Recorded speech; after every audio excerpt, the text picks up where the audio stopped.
صلی اللہ وسلم تسلیمہ کثیرا کثیرا برحمتک یا ارحم الراحمین۔ شروع اللہ کے نام سے جو نہایت مہربان بہت رحم والا۔ اللہم صلی علی محمد وعلی آل محمد کما صلیت علی ابراہیم وعلی آل ابراہیم انک حمید مجید۔ اللہم بارک علی محمد وعلی آل محمد کما بارکت علی ابراہیم وعلی آل ابراہیم انک حمید مجید۔ اللہ دنیا میں امن سلامتی دیجیے، اللہ ہر مومن مسلمان اللہ جتنے ہیں پوری دنیا میں امن سلامتی دے۔ اللہ جتنے حاجی گئے ہیں سب سے میری اپیل اور گزارش ہے کہ پوری دنیا میں امن سلامتی کے لیے دعا کرے، اللہ سب کو عافیت کے ساتھ رکھے۔ اے اللہ نواں پارہ آج سورہ انفال شروع ہوئی ہے، پارہ نومہ ہے سورہ انفال۔ اب یہاں سے جب کبھی وحی کے آنے میں تاخیر ہوتی تو کفار اجرات تمسخر کہتے تھے کہ اب کوئی آیت کیوں گھر کر نہیں لے آتے، آخر سارا قرآن تم نے بنایا ہے، الیاذ باللہ۔ اسی طرح کبھی دکھ کرنے کے لیے بعض ایسے نشان معجزات طلب کرتے جن کے دکھلانے کو خدا کی حکمت مقتضا نہ تھی۔ جب آپ دکھلانے سے انکار کرتے تو کہتے لولا استبعتھا، یعنی اپنے خدا سے کہو کہ ہمارا مانگا ہوا نشان کیوں چھانٹ کر نہ لے آئے۔ دونوں باتوں کے جواب میں فرمایا قل انما اتبعوا ما یوحی الی من ربی، یعنی ان سے کہہ دو کہ نبی کا یہ کام نہیں کہ اپنی طرف سے خدا پر افطرا کرے یا لوگوں کے کہنے سننے پر اقدام کر کے خدا سے وہ چیز مانگے جس کا دینا اس کی حکمت کے منافی ہے، جس کی طلب کرنے کی اجازت نہیں۔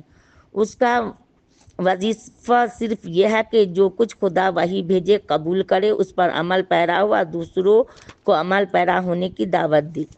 باقی آیت تنزیلیہ میں یا تکوینیہ جو مجھ سے طلب کرتے ہیں تو قرآن سے بڑھ کر کون سی آیت ہوں گی، اس سے زیادہ عظیم الشان معجزہ کون سا ہوگا جو سارے جہان کے لیے بصیرت افروز حقائق و معاوض کا خزانہ اور ایمان لانے والوں کے لیے خاص قسم کی ہدایت رحمت کا ذخیرہ اپنے اندر رکھتا ہے۔ اسی کو تم کب ماننے کے لیے تیار ہوئے ہو جو فرماسی آیات کو تسلیم کرو گے۔ جب قرآن ایسی دولت بے بہا علم ہدایت کے کان ہے تو اس کی قرأت کا حق سامعین پر یہ ہے کہ پوری فکر توجہ سے ادھر کان لگائے، اس کی ہدایت کو سمع قبول سے سنے اور ہر قسم کی بات چیت شور شغف اور ذکر فکر چھوڑ کر ادب کے ساتھ خاموش رہے تو تاکہ خدا کی رحمت اور مہربانی کی مستحق ہو۔ اگر کافر اس طرح قرآن سنے تو کیا بعید ہے کہ خدا کی رحمت سے مصرف با ایمان ہو جائے اور پہلے سے مسلمان ہے تو ولی بن جائے، یا کم از کم اس فعل کے اجر ثواب سے نوازا جائے۔ اس آیت کے بہت سے علماء نے یہ مسئلہ بھی نکالا کہ نماز میں جب امام قرأت کرے تو مقتدی کو سننا خاموش رہنا چاہیے، جیسا کہ ابو موسیٰ رضی اللہ عنہ ابو ہریرہ رضی کی حدیث میں حضور صلی اللہ علیہ وسلم نے فرمایا جب نماز میں امام قرأت کرے تو چپ رہو۔ یہاں اس مسئلہ کی تفصیل کا موقع نہیں، صحیح مسلم کی شرح میں ہم نے نہایت شرح و بسط سے اس کی مالیہ پر بحث کی ہے۔ بڑا ذکر تو قرآن کریم ہے، اس کا آداب بیان ہو چکا، اب عام ذکر اللہ کچھ آداب بیان فرماتے، یعنی ذکر اللہ کی اصلی روح یہ ہے کہ جو زبان سے کہے دل سے اس کی طرف دھیان رکھے تاکہ ذکر کا پورا نفع ظاہر ہو، زبان دل دونوں عضو خدا کی یاد میں مشغول ہوں۔ ذکر کرتے وقت دل میں رغبت ہونی چاہیے، سچی رغبت و رحمت سے خدا کو پکارنے جیسے کوئی خوشامد کرنے والا ڈرا ہوا آدمی کسی کو پکارتا ہے۔ ذکر کے لہجہ میں، آواز میں، ہیبت میں تضرع و خوف کا رنگ محسوس ہونا چاہیے۔ ذکر مذکور کی عظمت جلال سے آواز کا پست ہونا قدرتی چیز ہے، اس لیے زیادہ چلانے کی ممانعت آئی ہے۔ دھیمی آواز سے سرین جہرن خدا کا ذکر کرے تو خدا اس کا ذکر کرے گا، پھر اس سے زیادہ عاشق کی خوشی بختی اور کیا ہو سکتی ہے۔ یعنی رات دن خصوصاً صبح شام کے اوقات میں اس کی یاد سے غافل مت رہو، جب مقرب فرشتوں کو اس کے بندگی سے نہیں بلکہ ہم وقت اسی کی یاد میں لگے رہتے، اس کو سجدہ کرتے، تو انسان کو اب اور بھی زیادہ ضروری ہے کہ اس کے ذکر عبادت سجود سے غافل نہ رہے، چنانچہ اس آیت پر بھی سجدہ کرنا چاہیے۔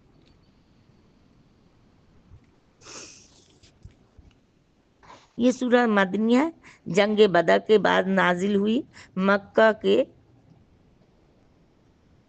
13 سالہ زندگی میں مشرکین نے جو دردناک اور ہوش برپا مظالم مٹھی بھر مسلمانوں پر روا رکھے اور مظلوم مسلمانوں نے جس صبر، استقلال اور معجزہ نما استقامت والیت سے مسلسل 13 برس تک ان ہولناک مصائب و نوائب کا تحمل کیا، وہ دنیا کی تاریخ کا بے مثال واقعہ۔ قریش اور ان کے حامیوں نے کوئی صورت ظلم ستم کی اٹھا نہ رکھی، تاہم مسلمانوں کو حق تعالیٰ نے ان وحشی ظالموں کے مقابلے میں ہاتھ اٹھانے کی اجازت نہ دی۔ صبر تحمل کے امتحان کی آخری حد یہ تھی کہ مسلمان مقدس وطن، عزیز و قریب، اہل عیال، مال دولت، سب چیزوں کو خیر بات کہہ کر خالص خدا و رسول کی خوشنودی کا راستہ طے کرنے کے لیے گھروں سے نکل پڑے۔ جب مشرکین کا ظلم و تکبر اور مسلمانوں کی مظلومیت و بے کسی حد سے گزر گئی، ادھر اہل ایمان کے قلوب وطن و قوم، زبان، فرزند، مال، دولت، غرض ہر ایک ماسوی اللہ کے تعلق سے خالی اور پاک ہو کر محض خدا رسول کی محبت اور دولت توحید اخلاص سے ایسے بھرپور ہو گئے کہ گویا غیر اللہ کی ان میں گنجائش ہی نہ رہی۔ تب ان مظلوموں کو جو 13 برس سے برابر کفار کے ہر قسم کے حملے سہ رہتے، وطن چھوڑنے پر بھی امن حاصل نہ کر سکے تھے، ظالموں سے لڑنے بدلہ لینے کی اجازت دی گئی۔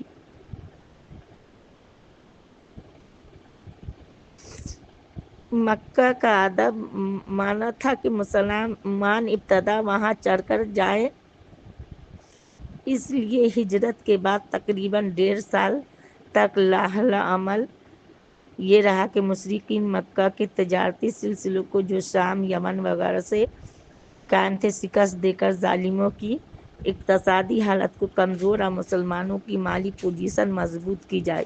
ہجرت کے پہلے سال ابوال، بوات، عشیرہ وغیرہ چھوٹے چھوٹے غزوات و سرایا جن کی تفصیل کتب احادیث میں ہے، اس کا سلسلہ وقوع پذیر ہوئے۔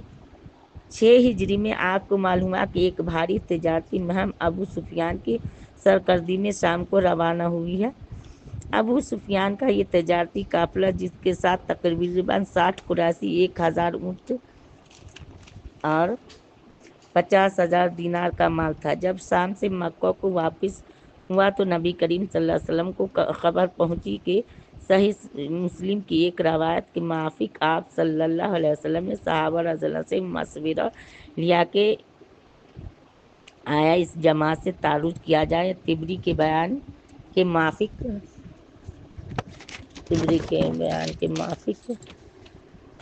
بہت سے لوگوں نے اس مہم میں جانے سے پہلو تہی کی، کیونکہ انہیں کسی بڑی جنگ کا خطرہ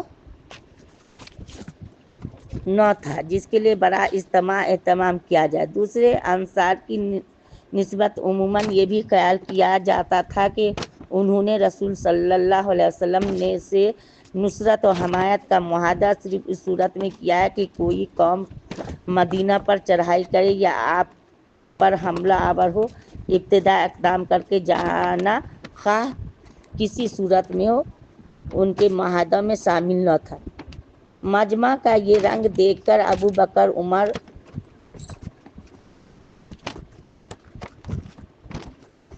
اور رئیس الانصار سعد بن عبادہ رضی اللہ عنہ نے حوصلہ افزا تقریر میں کی۔ آخر حضور صلی اللہ علیہ وسلم 300 سے کچھ زائد آدمیوں کی جمعیت لے کر قافلوں کی طرف روانہ ہو گئے۔ چونکہ کسی بڑے مسلح لشکر سے مڈبھیڑ ہونے کی توقع نہ تھی، اس لیے جمعیت اور سامان، اسلحہ وغیرہ کا زیادہ اہتمام نہیں کیا گیا۔ فی الوقت جو لوگ اکٹھے ہو گئے سرسری سامان کے ساتھ روانہ ہوئے۔ اسی لیے بخاری کی روایت میں حضرت کعب بن مالک فرماتے ہیں کہ جو لوگ غزوہ بدر میں شریک نہیں ہوئے ان پر کوئی عتاب نہیں، کیونکہ حضور صلی اللہ علیہ وسلم صرف تجارتی مہم کے ارادے سے نکلے تھے۔ اتفاقاً خدا نے باقاعدہ جنگ کی صورت پیدا فرما دی۔ ابو سفیان کو آپ کے ارادہ کا پتہ چل گیا، اس نے فوراً مکہ آدمی بھیجا۔ وہاں سے تقریباً 1000 کا لشکر جس میں قریش کے بڑے بڑے سردار تھے، آپ پورے ساز و سامان کے ساتھ مدینہ کی طرف روانہ ہو گیا۔ حضور صلی اللہ علیہ وسلم مقام صفرا میں تھے جب معلوم ہوا کہ ابو جہل وغیرہ بڑے بڑے امت الکفر کی کمانڈ میں مشرکین کا لشکر یلغار کرتا چلا آ رہا ہے۔ اس غیر متوقع صورت کے پیش آ جانے پر آپ صلی اللہ علیہ وسلم نے صحابہ کو اطلاع کی، اس کے وقت 2 جماعتیں تمہارے سامنے ہیں، تجارتی قافلہ، فوجی لشکر۔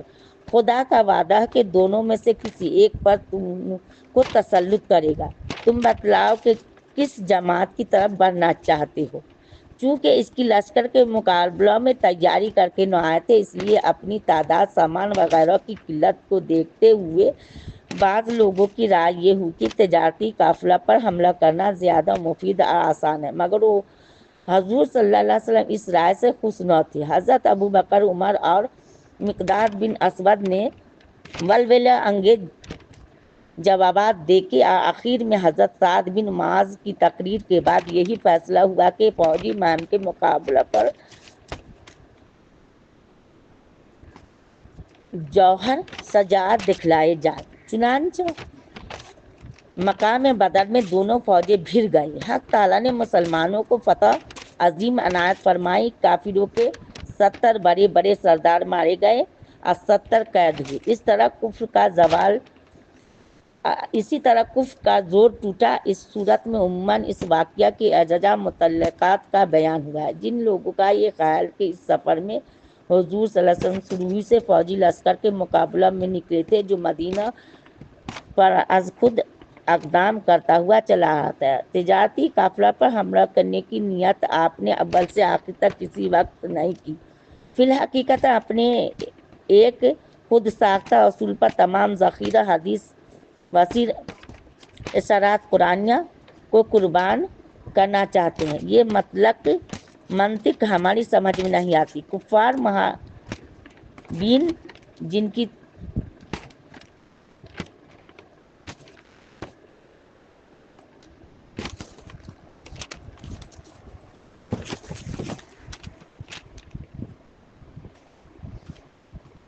مسلمانوں کی جان مال کوئی چیز نہ بچی اور نہ آئندہ بچنے کی توقع تھی، ان کو جانی بدنی نقصان پہنچانا تو جائز سمجھا جائے، لیکن